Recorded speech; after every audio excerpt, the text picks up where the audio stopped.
Okay, everybody, I've got some things to say about the Manchester United Jose Mourinho divorce, if you will. It's really interesting. I want to just kind of take a step back and look at it from a big picture point of view. I think today is even a little bit bigger than Jose Mourinho being sacked by Man United. Today is the death of the football manager, and what I mean is that a few months ago it was coming out over here when I was watching NBC Soccer that Man United were interested in getting a sporting director or a director of football. All these different, we call it a general manager in the States. For the American football teams, you have a general manager and you have a head coach. And essentially the head coach coaches the team and the general manager drafts the players, puts the players, and obviously there's collaboration, there's work together, but essentially the coach coaches the players in training and on the pitch and comes up with a style of play, comes up with the plays, comes up with all this. But the general manager finds a coach that he will then put players into their system. So he does the checks and balances as well. We obviously heavily involved in contracts with finance guys. He does the recruitment. He hires the scouts. You know, let's just move it over real quick to the football or soccer side or football side and compare it to Man United. You've got this situation where you've got Ed Woodward, who's a bit of a plank of wood. Financially, marketing-wise, Man United have never been bigger, so he deserves a lot of credit for that. However, it seems, and I don't know for sure because I don't think anyone knows, Gary Neville alluded it today, who makes the decisions? Who tells Jose Mourinho they don't want that player? And of course, in American football, you've got the head coach going, well, I want to run these players, I want to run this style, so I need these kind of players. And then the general manager will pick them and recruit them and do the wheeling and dealing, if you will. If you think about 20 years ago, Ferguson was picking the players. Ferguson was heavily involved in the contracts.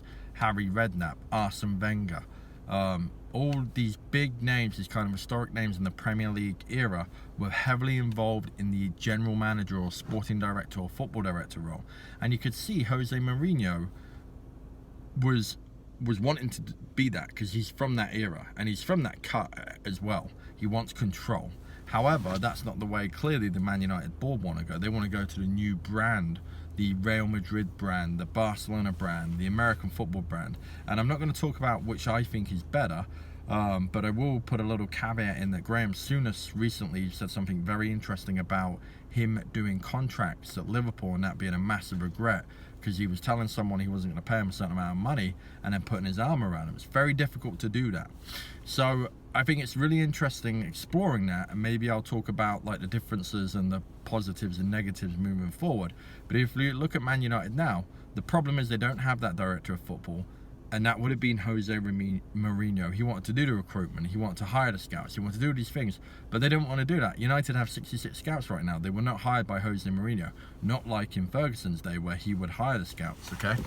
So you've got this really interesting kind of crossover now of United and big clubs move into this I'm going to just say American brand, but that may not be completely accurate, but they're wanting these director of footballs. They're wanting the kind of the real chain between the boardroom and the coach. So now you're going to see that the head coach is truly a coach now and the manager is truly the manager.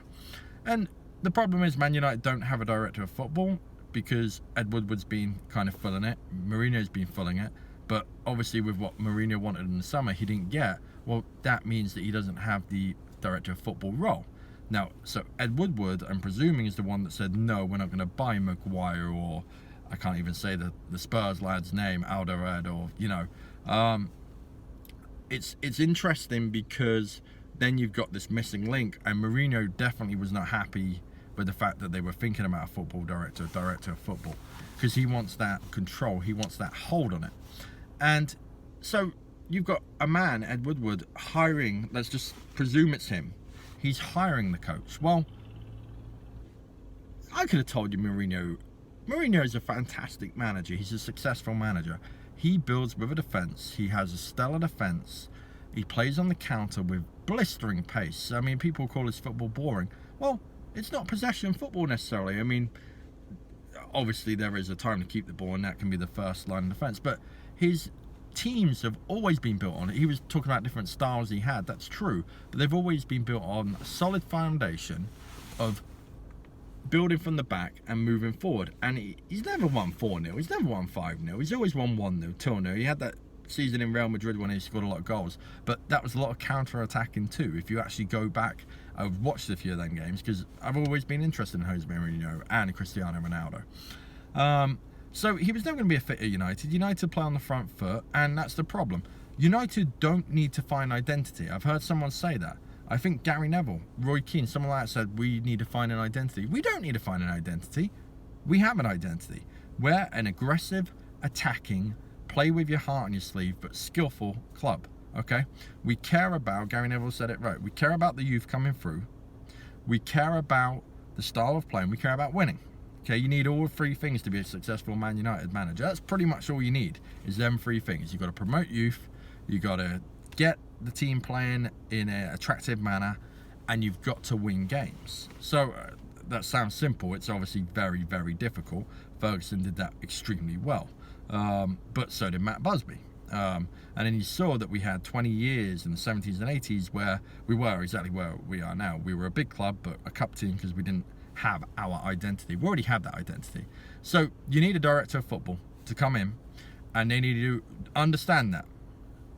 Hard to understand because Manchester United is a different animal. You've got to understand the supporters. You've got to understand the club. You've got to have been involved with Man United before. Someone said Van der Sar for director of football. Maybe that's really astute. And then you've got to have a manager that plays that style and can coach the players. Mourinho picks players. He's very good at it. Mourinho would be a fantastic director of football, by the way. Just saying that there. Mourinho would be fantastic at that. So would have Alex Ferguson. Alex Ferguson pretty much was a director of football with a hand on picking the team. He didn't go in training and do the coaching. So there was a crossover. The crossover began with Ferguson, really.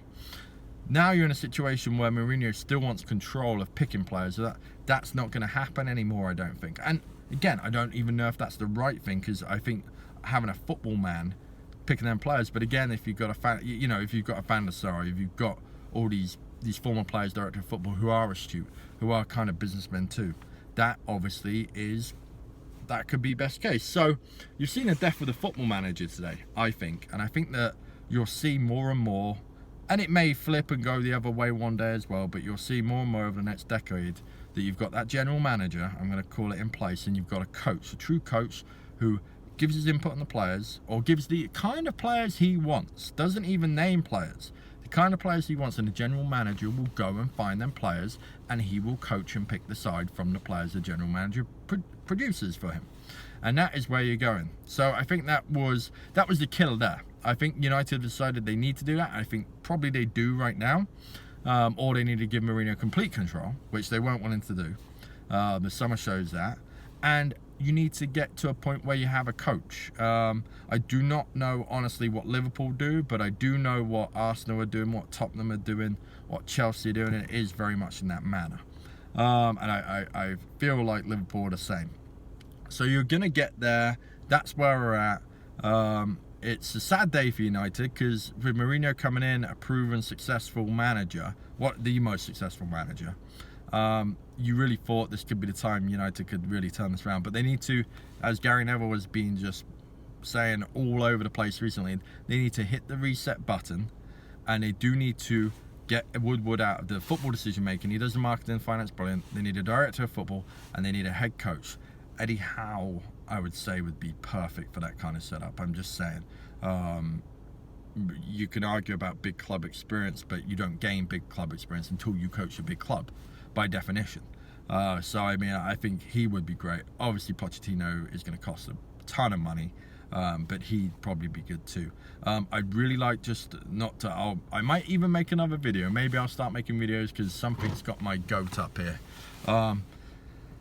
More consistent anyway. I know I've made them in the past, but I think you've got to have now to the end of the season, because they're going to do a caretaker manager till the end of the season. You've got to have someone who understands Man United and understands the football. Really, if we play attractive football and finish 6th this season and go out in the Champions League the next round to Paris Saint-Germain, that's okay, as long as there is some attraction. I think Solskjaer would be perfect for that. He's second favourite right now to get the caretaker role. Blanc is favourite. I'm uninspired by Laurent Blanc, to be honest with you. But we'll see. Anyway, like, subscribe, put your comments below. But I might make more of these. Cheers.